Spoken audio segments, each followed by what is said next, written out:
சனாதனத்தில் பெண்களுக்கு ஏற்றம் எவ்வாறு என்று பார்ப்போம்.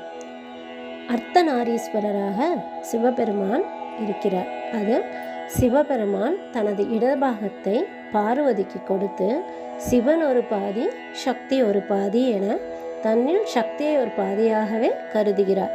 இது ஏற்றமல்லவா?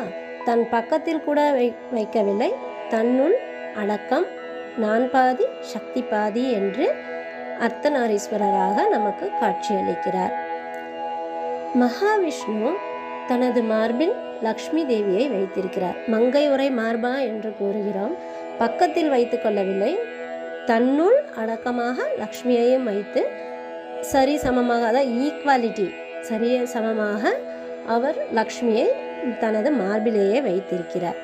இது மட்டுமல்ல, நாம் இப்பொழுது நவராத்திரியை கொண்டாடுகிறோம் அல்லவா? அதில் பார்த்தால் முதல் 3 நாட்கள் பார்வதி தேவியும், அதற்கடுத்த 3 நாட்கள் லக்ஷ்மி தேவியையும், அதற்கடுத்த 3 நாட்கள் சரஸ்வதியையும் நாம் வணங்குகிறோம். பெண் தெய்வங்களை அல்லவா நாம் வணங்குகிறோம். மகிஷாசுர மர்த்தினி என்று துர்கா தேவியையும் நாம் வணங்குகிறோம். மகிஷாசுரன் என்ற அசுரனை வதம் செய்தவள் துர்கா தேவி. பெண்களுக்கு எத்தகைய ஏற்றம்! ஒரு அசுரனை அழிக்கக்கூடிய ஆற்றல் சக்தி பெற்றவளாக நம் துர்கா தேவி இருக்கிறார். இதிலிருந்து நமக்கு நம் பெண்களுக்கு எத்தகைய ஏற்றம் சனாதனத்தில் கொடுக்கப்பட்டிருக்கிறது என்று நன்றாக புரியும்.